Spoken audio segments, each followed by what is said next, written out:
दोस्तों, आज हम बात करने वाले हैं उस इंसान की जो पेशे से एक इंजीनियर थे, जिन्होंने मुसलमानों की सबसे मुकद्दस यानी पवित्र माने जाने वाली दो मस्जिदें, जिसे हम मस्जिद नबवी और मस्जिद अल हरम के नाम से जानते हैं, उन्हें डिजाइन किया यानी बनाया।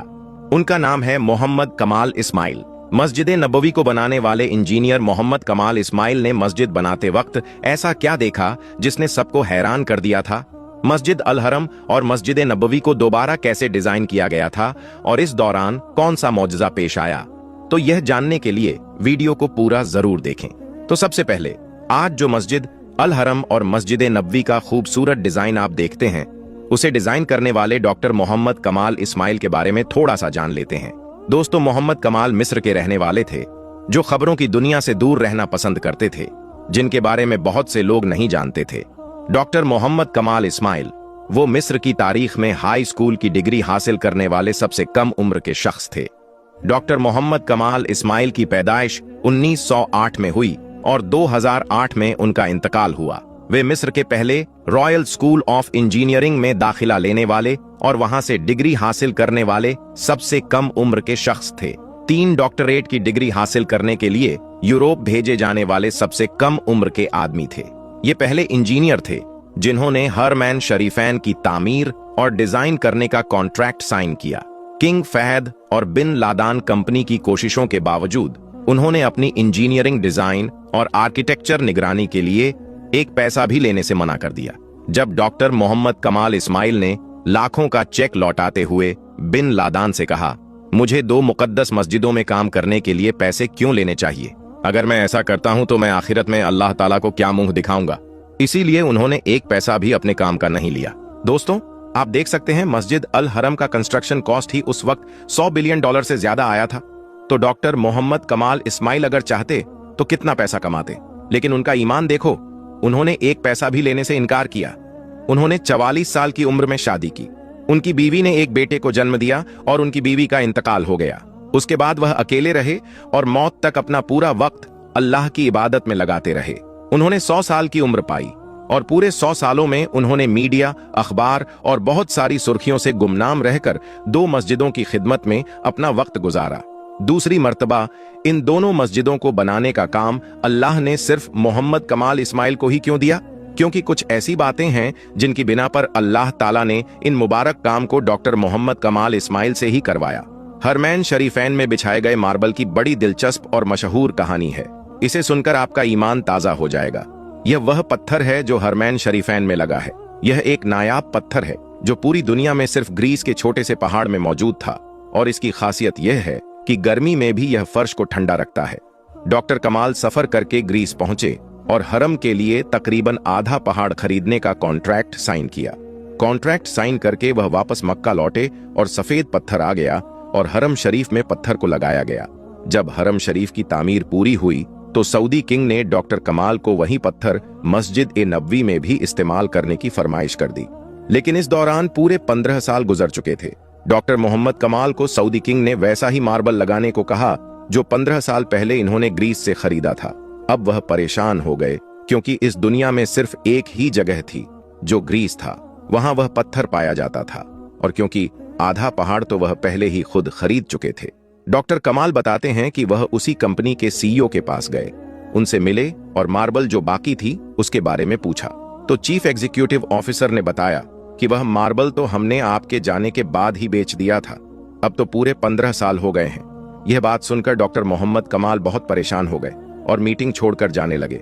तो वहां मौजूद ऑफिस सेक्रेटरी से मिले और गुजारिश की कि मुझे उस शख्स का पता बताओ जिसने बचा हुआ तमाम मार्बल खरीदा था। तो उसने कहा कि बहुत पुराना रिकॉर्ड तलाश करना बहुत मुश्किल होता है, लेकिन आप मुझे अपना फोन नंबर दीजिए, मैं तलाश करने की कोशिश करता हूं। उन्होंने अपना फोन नंबर और अपने होटल का पता दिया और अपने होटल वापस आ गए। मार्बल कंपनी के ऑफिस से निकलने से पहले ही मोहम्मद कमाल ने सोचा कि मुझे क्या करना है। किसी ने भी खरीदा हो, अल्लाह खुद ही बंदोबस्त कर देगा इंशाअल्लाह। फिर अगले दिन एयरपोर्ट पर जाने से पहले उन्हें एक फोन आया कि मुझे मार्बल के खरीदार का पता मिल गया है। डॉक्टर मोहम्मद कमाल यह सुनकर बहुत खुश हुए, लेकिन साथ ही साथ उन्हें यह डर था कि इतना लंबा अरसा गुजरने के बाद उस खरीदार से मुलाकात हो पाएगी या नहीं। वह ऑफिस पहुंचे तो सेक्रेटरी ने मार्बल खरीदार कंपनी का पता बताया। जब डॉक्टर कमाल ने वह पता देखा तो उनका दिल कुछ देर के लिए धड़कना भूल गया। फिर उन्होंने जोर का सांस लिया, क्योंकि वो कंपनी जिसने मार्बल खरीदा था वो एक सऊदी कंपनी थी। डॉक्टर कमाल ने सऊदीया की फ्लाइट पकड़ी और उसी दिन वह सऊदीया पहुंचे और सीधा उस मार्बल खरीदने वाली कंपनी के पास चले गए और मालिक से मिले और पूछा कि जो मार्बल आपने ग्रीस से खरीदा था उसका आपने क्या किया। तो उसने जवाब दिया कि मुझे कुछ याद नहीं। उसने अपने स्टोर डिपार्टमेंट से बात की और उनसे पूछा कि वह सफेद मार्बल जो यूनान से मंगाया गया था वह कहाँ है। तो स्टोर वालों ने कहा कि वह सारा मार्बल मौजूद है और उसको कभी इस्तेमाल ही नहीं किया गया। यह सब सुनकर डॉक्टर मोहम्मद कमाल इस्माइल एक बच्चे की तरह रोने लगे और कंपनी के मालिक को पूरी कहानी सुनाई। और डॉक्टर कमाल ने कंपनी के मालिक को ब्लैंक चेक दिया और कहा कि इसमें जितनी चाहे उतनी रकम भर लो और मार्बल की फर्श मेरे हवाले कर दो। फिर कंपनी के मालिक को पता चला कि यह तमाम मार्बल हमारे प्यारे नबी हजरत मोहम्मद मुस्तफा सल्लल्लाहु अलैहि वसल्लम की मस्जिद नबवी में इस्तेमाल होने जा रही है। तो उसने कहा कि एक पैसा भी नहीं लूंगा। अल्लाह ने यह मार्बल मुझे खरीदवाया और फिर मैं इसको भूल गया। इसका मतलब यही था कि यह मार्बल मस्जिद नबवी में ही इस्तेमाल होना था। यह वह मस्जिद नबवी है जिसकी तामीर हजरत मोहम्मद सल्लल्लाहु अलैहि वसल्लम ने खुद अपने मुबारक हाथों से की थी। यह वह जगह है जहां आप सल्लल्लाहु अलैहि वसल्लम की ऊंटनी रुकी थी और इसकी एक एक ईंट खुलफा ए राशिदीन हजरत अबू बकर सिद्दीक और हजरत उमर ने अपने हाथों से रखी थी। वो कितने खुशकिस्मत लोग हैं जिनको अल्लाह ने अपने दो मुकद्दस मकामात की तामीर के लिए चुना, जहां तमाम मुसलमान हर जगह के, हर देश के, हर इलाके के मुसलमान उस जगह आकर एक हो जाते हैं। मे अल्लाह bless Mohammad Kamal Ismail with the highest place in Jannah, आमीन। प्यारे दोस्तों, हिजरत के बाद रसूल अल्लाह सल्लल्लाहु अलैहि वसल्लम ने सबसे पहले एक मस्जिद की तामीर फरमाई जिसको आज मस्जिद ए नबवी के नाम से जाना जाता है। उसके लिए वही जगह मुंतखब की गई थी जहां हजूर सल्लल्लाहु अलैहि वसल्लम की ऊंटनी बैठी थी। ये जमीन बनु नजार के 2 या 3 बच्चों की थी जिसको आप सल्लल्लाहु अलैहि वसल्लम ने कीमत देकर खरीद लिया था। उसकी तामीर में सहाबा ए किराम के साथ आप भी पत्थर उठाते थे। सहाबा ए किराम जोश में अशार पढ़ते थे और आप भी उनके साथ आवाज मिलाते और यह पढ़ते, जिसका तर्जुमा यह है, ए अल्लाह, असल उजरत तो आखिरत की उजरत है।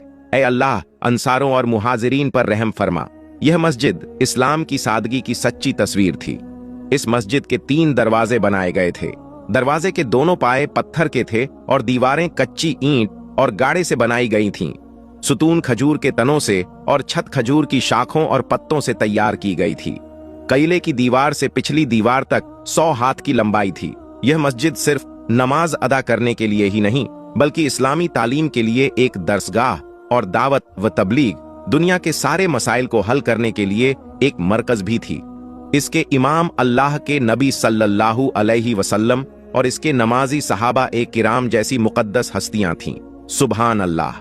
दोस्तों, खाना काबा को लेकर लोग तरह तरह की बातें करते हैं। कोई कहता है कि काबा के अंदर हमारी देवताओं की मूर्ति छुपाकर रखी गई है, तो कोई कहता है कि काबा शरीफ के अंदर फलां चीज रखी गई है। इसलिए आज की इस वीडियो में हम आपको काबा शरीफ के अंदर की एक एक चीज के बारे में बताने वाले हैं, यानी कि काबा के अंदर में क्या रखा हुआ है उसके बारे में हम आपको पूरी जानकारी देने वाले हैं। इसलिए आज का यह वीडियो आप सभी के लिए बहुत खास है। आप इसको आखिर तक जरूर देखें और मेहरबानी करके इस वीडियो को आगे शेयर भी कर दें ताकि और भी लोगों के पास यह वीडियो पहुंच जाए और वह भी जान सके कि काबा शरीफ के अंदर में क्या रखा हुआ है। तो चलिए दोस्तों, शुरू करते हैं। दोस्तों, इस दुनिया में कोई भी ऐसी जगह नहीं है जो काबा की तरह मुकद्दस और मरकजी हैसियत रखती हो। काबा सऊदी अरब के मक्का शहर में मौजूद है। रोजाना हजारों की तादाद में मुसलमान 2400 घंटे काबा का तवाफ करते हैं। दुनिया का हर मुसलमान काबा को अपना किबला तस्लीम करते हुए इसकी तरफ अपना मुंह करके रोजाना 5 वक्त की नमाज अदा करता है और 1400 सालों से, यानी कि पैगंबर हजरत मोहम्मद सल्लल्लाहु अलैहि वसल्लम के द्वार से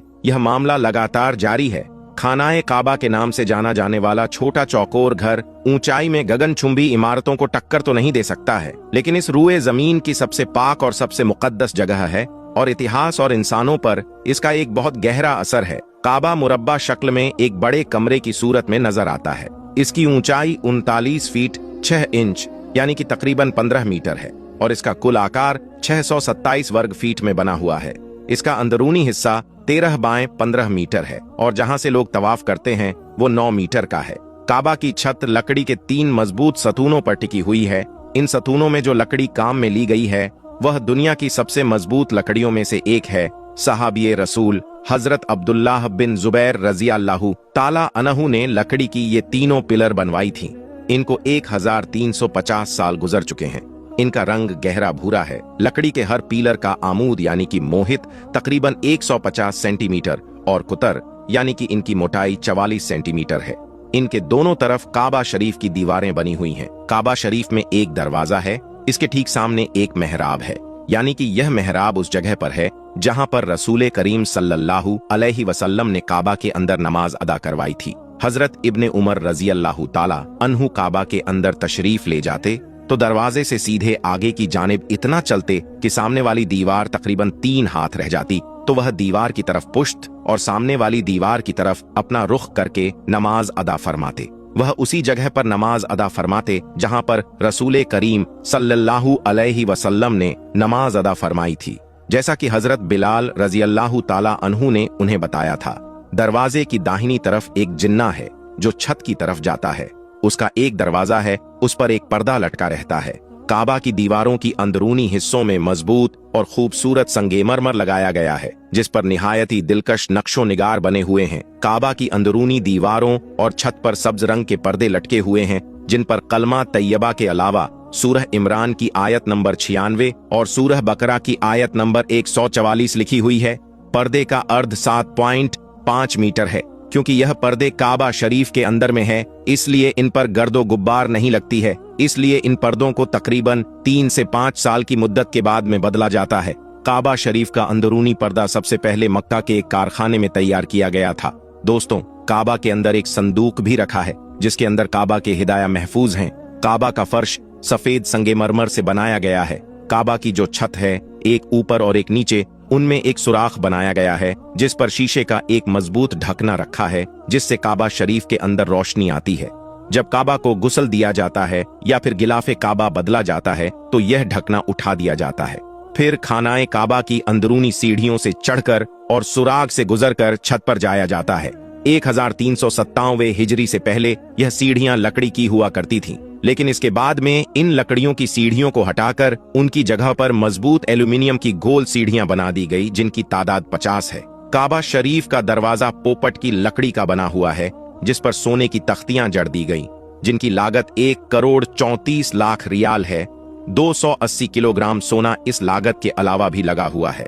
यह काम शाह खालिद बिन अब्दुल्लाह की हिदायत पर 1 साल में मुकम्मल हुआ था। दोस्तों, काबा शरीफ का अंदरूनी परत संगमरमर का है और यह बहुत ज्यादा सफेद है। काबा के फर्श में सफेद संगमरमर के अलावा दूसरे रंग के टुकड़े भी इस पर लगाए गए हैं, यानी कि काबा का अंदरूनी हिस्सा संगमरमर के टुकड़ों से बना है और सुर्ख रंग के रेशों के पर्दों से ढांका गया है, जिस पर सफेद रंग से अरबी में इबारत लिखी हुई है। इन्हीं पर्दों ने काबा की छत को भी ढांप रखा है। काबा शरीफ के अंदर 8 पत्थर भी रखे हुए हैं, जिन पर खूबसूरत अरबी में लिखाई की गई है। यह खूबसूरत लिखाई 6ठी शताब्दी हिजरी के बाद के दौर से ताल्लुक रखती है। अब दोस्तों, आप यह समझ लीजिए कि काबा शरीफ के अंदर में क्या है। काबा शरीफ के अंदर 3 लकड़ी के बने पिलर हैं। इत्र जैसी चीजों को रखने के लिए एक तरफ एक मेज रखी हुई है। छत से लटकते हुए लालटेन की तरह के लैंप हैं। काबा शरीफ के अंदर की जगह इतनी है कि लगभग 50 लोग एक साथ बैठ सकते हैं। काबा शरीफ के अंदर कोई भी इलेक्ट्रिक लाइट नहीं लगी है और ना ही काबा शरीफ में कोई खिड़की बनी हुई है। सिर्फ काबा शरीफ का एक दरवाजा है जो सोने से बना हुआ है।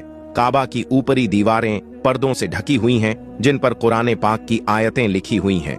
दोस्तों, शुरू से लेकर अब तक खानाए काबा की तामीर लगभग 12 बार हो चुकी है, लेकिन इनमें 5 लोग सबसे मशहूर हैं। सबसे पहले काबा को हजरत आदम अलैहिस्सलाम ने बनाया था। हजरत अम्र बिन आस रजी अल्लाहु ताला अन्हु से रिवायत है कि रसूल अल्लाह सल्लल्लाहु अलैहि वसल्लम ने इरशाद फरमाया कि अल्लाह ने हजरत जिब्राइल अलैहिस्सलाम को एक मर्तबा हजरत आदम अलैहिस्सलाम के पास में काबा को बनाने का हुक्म भेजा। अल्लाह का हुक्म पाकर हजरत आदम अलैहिस्सलाम ने पहली बार खानाए काबा को तामीर किया। फिर अल्लाह का हुक्म हुआ कि इसका तवाफ करो, मगर इसके हजारों साल बाद जब नूह अलैहिस्सलाम के जमाने में भयंकर तूफान आया था जिसमें सब कुछ तहस नहस हो गया था, उस तूफान में काबा भी ढह गया था, मगर काबा की नींव व बाकी रही। फिर अल्लाह के हुक्म से दूसरी बार हजरत इब्राहिम अलैहिस्सलाम ने अपने बेटे इस्माइल अलैहिस्सलाम के साथ मिलकर काबा को फिर से तामीर किया। तीसरी बार अल्लाह के पैगंबर हजरत मोहम्मद सल्लल्लाहु अलैहि वसल्लम के दौर में कुरैश के लोगों ने मिलकर खाना काबा को तामीर किया। उस वक्त रसूल अल्लाह सल्लल्लाहु अलैहि वसल्लम की उम्र मुबारक 35 साल थी और अब भी नबूवत के ऐलान में भी 5 साल बाकी थे। उस वक्त तीसरी बार खानाए काबा को तामीर किया गया। हुआ यह कि उस वक्त खानाए काबा को बने काफी अरसा बीत चुका था। काबा की दीवारों में दरार आ गई थी। बारिश की वजह से पानी काबा के अंदर भर जाता था। यह देखकर उस वक्त कबीलाए कुरैश के तमाम सरदारों ने यह फैसला किया कि मौजूदा काबा को शहीद करके फिर से एक नई इमारत बना दी जाए। उस वक्त अब्बू अम्र वाहब मखदूमी खड़े हुए और कुरैश के लोगों से कहा, देखो, तुम काबा की तामीर तो कर रहे हो, मगर काबा को बनाने में जो भी पैसा खर्च किया जाए वह सिर्फ और सिर्फ हलाल के पैसे हो, यानी कि कोई सूद या जिना से कमाए हुए पैसे इनमें शामिल ना हो, क्योंकि अल्लाह पाक है और अल्लाह पाकी को ही पसंद करता है और काबा को बनाने में कोई महरूम ना रह जाए।